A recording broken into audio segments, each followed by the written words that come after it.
Ven Espíritu Santo, ven por medio de la poderosa intercesión del Inmaculado Corazón de María, tu amadísima esposa. Amén. Del Evangelio de San Marcos, capítulo 5, versículos del 1 al 20.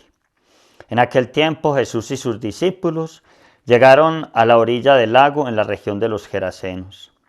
Apenas desembarcó, le salió al encuentro desde el cementerio donde vivía, en las tumbas, un hombre poseído de espíritu inmundo. Ni con cadenas podía ya nadie sujetarlo. Muchas veces lo habían sujetado con cepos y cadenas, pero él rompía las cadenas y destrozaba los cepos, y nadie tenía fuerza para domarlo. Se pasaba el día y la noche en los sepulcros y en los montes gritando e hiriéndose con piedras. Viendo de lejos a Jesús, echó a correr y se postró ante él y gritó a voz en cuello: ¿Qué tienes que ver conmigo, Jesús, Hijo del Dios Altísimo? Por Dios te lo pido, no me atormentes. Porque Jesús le estaba diciendo: Espíritu inmundo, sal de este hombre. Jesús le preguntó: ¿Cómo te llamas? Él respondió: Me llamo Legión porque somos muchos. Y le rogaba con insistencia que no los expulsara de aquella comarca. Había cerca una gran piara de cerdos osando en la falda del monte.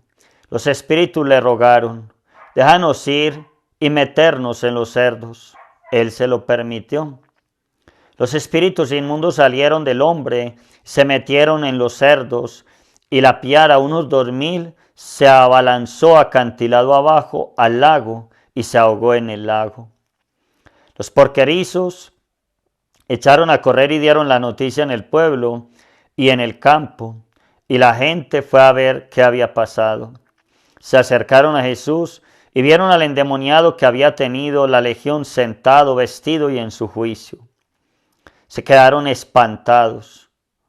Los que lo habían visto les contaron lo que había pasado al endemoniado y a los cerdos. Ellos le rogaban que se marchase de su país. Mientras se embarcaba, el endemoniado le pidió que lo admitiese en su compañía, pero no se lo permitió, sino que le dijo: vete a casa con los tuyos y anúnciales lo que el Señor ha hecho contigo por su misericordia. El hombre se marchó y empezó a proclamar por la Decápolis lo que Jesús había hecho con él. Todos se quedaban admirados. Palabra del Señor. Mis queridos hermanos, en este pasaje del Evangelio podemos encontrar varias enseñanzas para nosotros. Varias enseñanzas. La primera es que el demonio le tiene miedo a Jesús. Por eso, si Dios está con nosotros, ¿quién estará contra nosotros? Y por eso el grito de San Miguel: ¿quién como Dios? Y nosotros siempre respondemos: nadie como Dios. Porque Él es el que tiene poder sobre lo que hay arriba y lo que hay abajo, sobre todo. Él tiene poder y autoridad, nos lo enseñaba la palabra ayer domingo. Habla como quien tiene autoridad. Su palabra dice y hace lo que dice. Segundo, que estos porquerizos le pidieron a Jesús que se fuera de su país porque ellos sufrieron, porque perdieron los cerdos. Y tienen razón, perdieron tal vez su capital de trabajo. Pero era más importante la dignidad de esta persona, su liberación.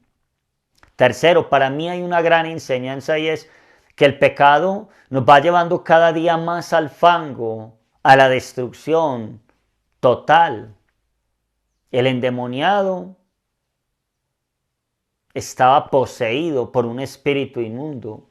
¿Quién sabe qué clase de vicio o de pecado tendría? No sabemos. Sí. Le pide a Jesús que lo deje ir a la piara de cerdos, es decir, a los puercos, al pantano, a la suciedad. Y cuando están en los cerdos, los espíritus inmundos van al abismo total. El pecado nos lleva cada vez a una destrucción mayor. Por eso, mis queridos hermanos, pidámosle a Dios hoy su gracia, su fuerza, para nosotros resistir a la tentación, resistir al pecado, para mantener la gracia de Dios. Para mantener la gracia de Dios. Por eso hay que enamorarnos de la confesión, pero también de la vigilancia, para no caer en pecado, para no ofender a Dios. Porque con el pecado abrimos puertas al mal. Pidamos la gracia de mantener la gracia de Dios, de resistir al pecado, de no ofender a Dios. Desde Tierra de María les envío la bendición en el nombre del Padre, del Hijo y del Espíritu Santo. Amén. Yo soy víctima